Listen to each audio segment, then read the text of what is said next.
and welcome back to the hottest marriage show in my podcast room. It's I, John D. and Kanika, a.k.a. And Too Much Podcast. Good morning, my love. Good morning. How are you? I'm relaxed. I'm good. Excited about today. What about today?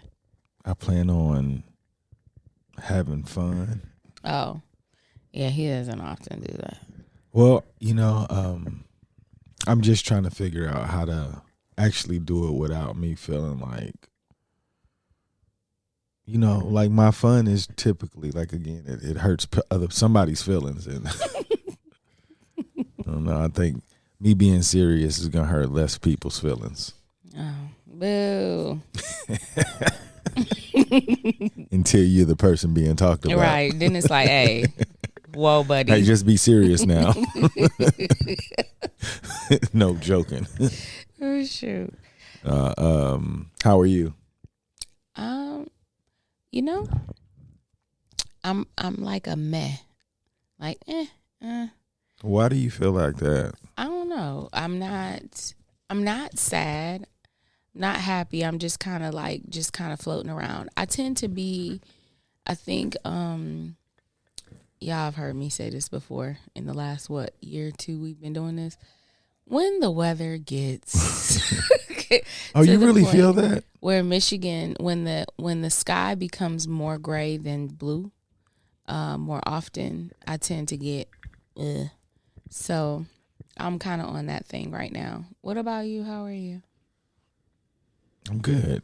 I guess I'm not as good as I thought, because I think yesterday I was thinking about how my attitude was, and I couldn't figure out why, but I think it was like a combination of a bunch of things.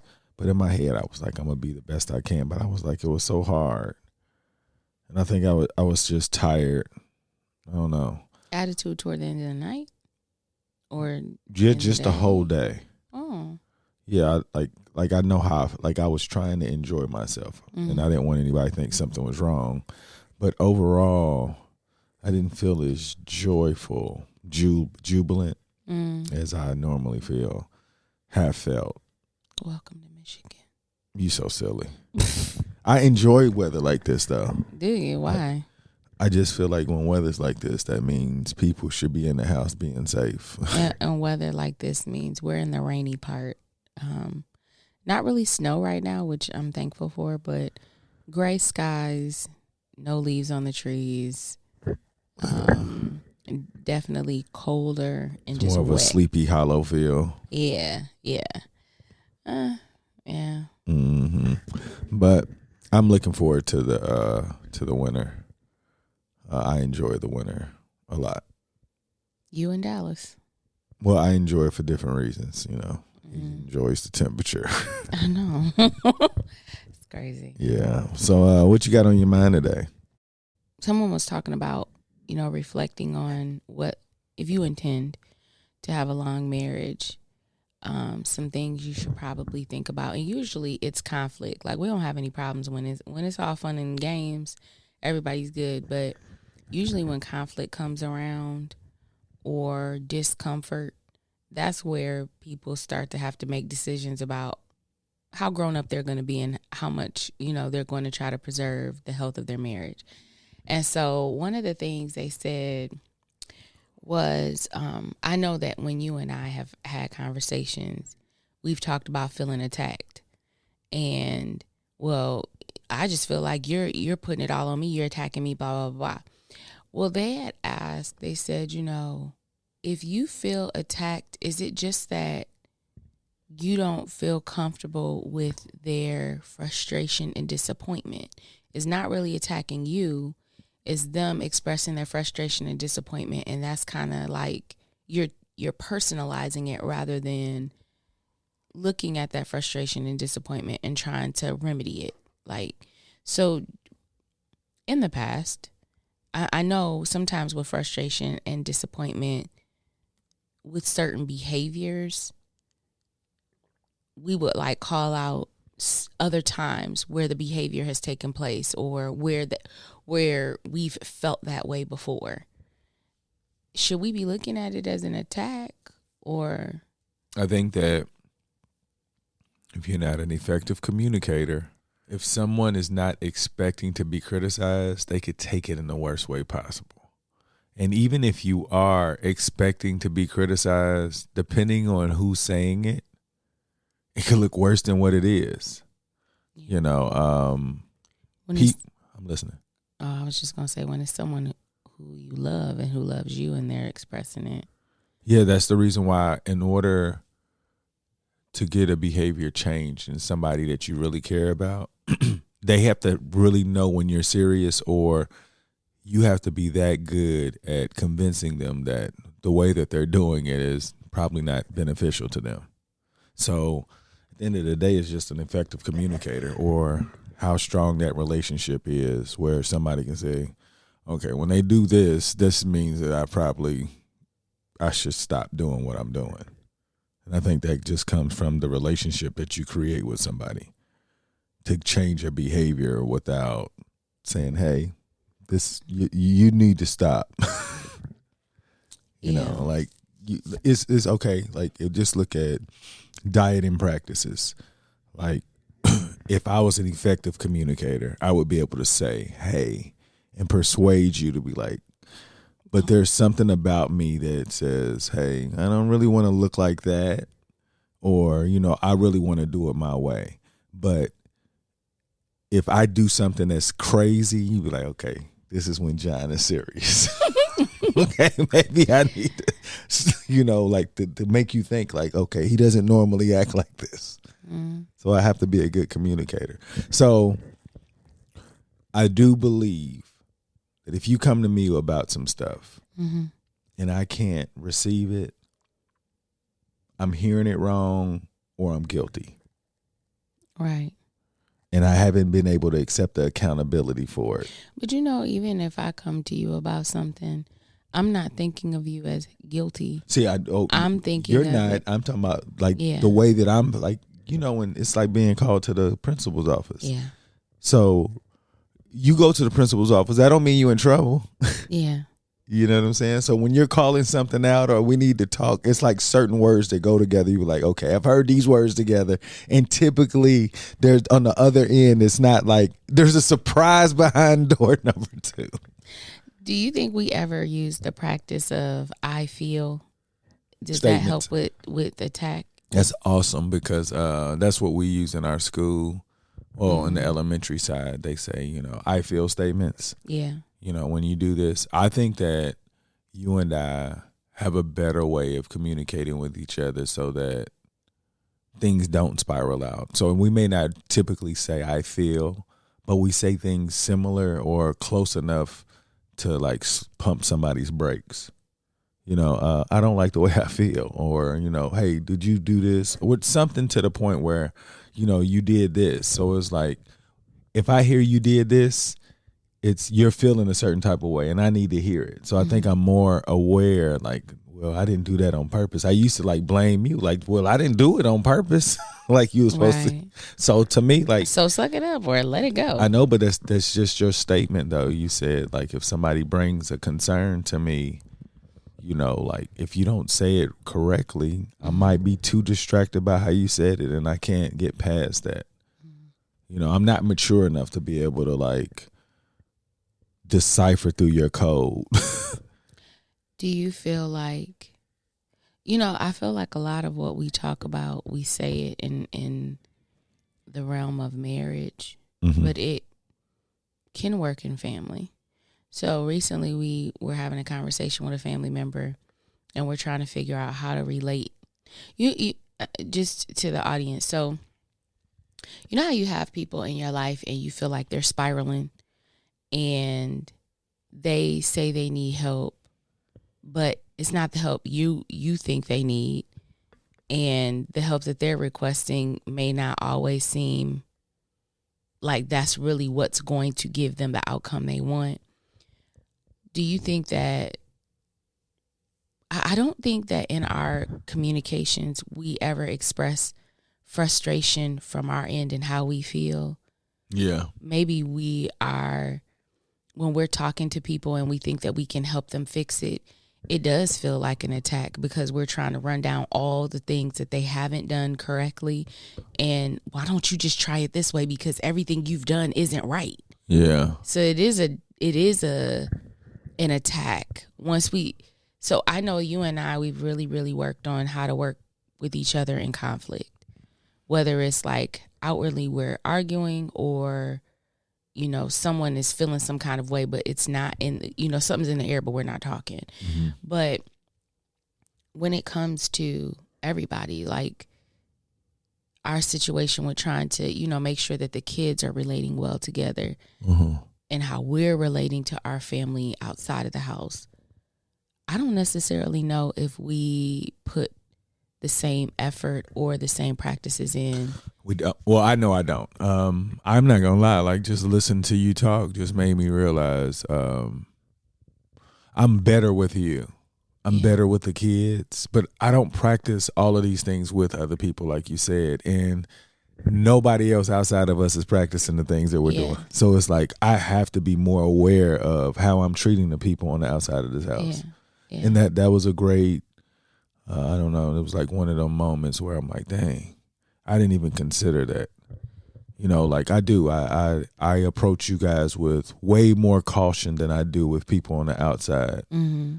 And you know what's funny is it's the flip. We were talking about our daughter is very, very, what is the rigid. Word? Yes, she's very rigid with how people deal with her in the house, but outside she's not like that. And you're the opposite. Well, I think because to me, my hers is she's just way more comfortable with us. She knows what we're capable of. She don't know what people outside is capable of. She talk to somebody outside like that, she might end up on the ground. You know, so I think she's smart in that capacity. But with me, I don't want to create fires in my house. I'm more aware of, you know, my presentation and how somebody's receiving a message, because I could ruin their moment and it could lead into like longer than a moment. And that's not ever the goal of it all. So with outside now, when you said that to me, I feel like that's something I need to practice, because I can't receive the message if I'm not even giving them the grace that I'm giving the ones in my household. Yeah. Yeah. So that's crazy. Like the urgency is different for people. Yeah. And so when we're sitting here trying to solve problems and put out fires, that may not be what we're supposed to be doing in that moment. But I know that I don't use I feel statements with people. I think I only really do it with you. Mm-hmm. I don't think that I express like I'm frustrated, because I see all of this stuff happening and I don't necessarily know what to do. I don't know how to be vulnerable. I'm not really vulnerable with a lot of people outside of the house. I have a small core group, and not to say that you know, people don't be wanting to open up too much, but I'm just saying when you're dealing with people and there's that conflict, that's not the first thing that comes to mind for me to be like, okay, pause. I'm feeling frustrated because this is what I'm seeing and what I'm feeling. Can you tell me where I'm right and where I'm wrong right here? You know, because it might be you shouldn't feel that way because this is what I meant. Or I feel frustrated too because of this. You know what I mean? That's a good communicator though, if they can bring that, because that's not a regular practice. It's not. So if you are able to bring that practice with the people that you're speaking to, people would enjoy talking to you. Okay, well, I'm going to spin this into the other questions. So there was another one that was talking about, and this could be for someone who's just not talking, or it could be for someone who doesn't know to communicate with you in that way. So they were saying, should you avoid them because they're being short and cranky, or do they need someone to check in on them and ask what they need? So I know there are times where I don't do it as much, but I will just shut down and there's no talking. I don't necessarily know how I would react if you were like, okay, can we pause the silent part real quick and just tell me what it is that you need from me? But also, when we're dealing with people who don't know how to say, I'm frustrated or I feel, should we be checking in and saying, what is it that you need? And then I think about culturally, if somebody be like, what do you need? The initial reaction, what is somebody gonna say? Nothing. Yeah, I don't need nothing from you. Mm-hmm. But, and then I'm gonna ask you, how do you get past that? So first, do you check in on somebody, or is that something you've ever really done? Like, people don't talk to you and you be like, okay, tell me what you need. Before, I used to be very stubborn. So it was easy for me to just move on. Like, they'll be back. I've always felt like that too. I don't know why I was that cold hearted. I just felt like you should know my heart. Mm-hmm. And like, if you don't know my heart, then okay, like this relationship is not the best. Keep it moving. Now I feel like I don't want anybody to feel, I don't even want people to feel like that when they talk to me. So if I'm silent, it's because I didn't know anything was wrong. We're just silent right now. Like, and if you're mad at me, I need you to know that you got to tell me why so I can fix it, because I don't want you to feel that way. So to me, like, that's how I want to approach every situation. I don't want anybody to ever walk away from me upset, because I don't want you to, there's nothing that you could say to me that I would want to retaliate and make you mad. I just want to understand why you said whatever to me so I can prevent you from talking that way. You know what I'm saying? Mm-hmm. So to me, yeah, you check on somebody, but you got to be mature enough to be able to do it, because I remember before I got to this point, I used to check on you, but my tone hadn't changed, and it was just like, it'll go right back. And I'm like, I don't know how that happened, but it was because, like, my mind, I'm saying this like so nice and eloquently and like, I'm just watching you and I'm like, why does she not getting this? But now I know that I'm a lot better, even though I'm still not where I want. But I know there's times where I'm like, okay, I'm gonna just go up to her and I'm not even gonna open my mouth. I'm gonna just smile. And then if she breaks, then that means we're good. If she don't break, that means she needs a little more time. But that's me checking in. I'm usually the one that, well, no, sometimes when you're quiet, I don't know if you're quiet because of me or because of other things around. Because there are things that happen that I'll be like, I didn't even know that happened. And there are times where, just recently I crossed a boundary with you and you weren't talking to me, not in a mean way. You just weren't, like, usually you would have small talk or whatever and you didn't in that moment. And I was like, what's going on? Like, put me up on it. And then it was like a barrage of words coming at me that I didn't understand. I was like, what? Like, and then you did and you did, and I was like, okay. But like, just listening to you say that, like, the reason why I couldn't figure out how to say it, so I was just waiting, like, get my words. So, when you come in, and then it's like, I don't want you to think anything's too crazy to not talk. But it just had. Well, you remember that one time when we had a conversation? I said, I can't believe we had a conversation and you didn't get upset. You received the message. Yeah. So I was preparing for that moment, but you came in on me. And I was just like, that's why it sounded that way. I wanted to come out where you'd be like, oh, okay. I didn't know you looked at it that way. I took it. I know you did. Yeah, but I think that was one of the things. I was like, okay. So I don't like silence either. And I even noticed, like, when you are cranky, like, your responses are a bit shorter. You're not smiling. It's like quick response, and then you're on to something else. And I'm like, ooh. So I don't want to walk into something that I'm not ready for. Mm-hmm. But generally with you, yeah, I want to know what it is. Like, is there anything that you need for me to do to help out? I guess then that's the other thing. When I was thinking about, I know you've said something to me before, and I'd be like, I don't need you to do nothing for me.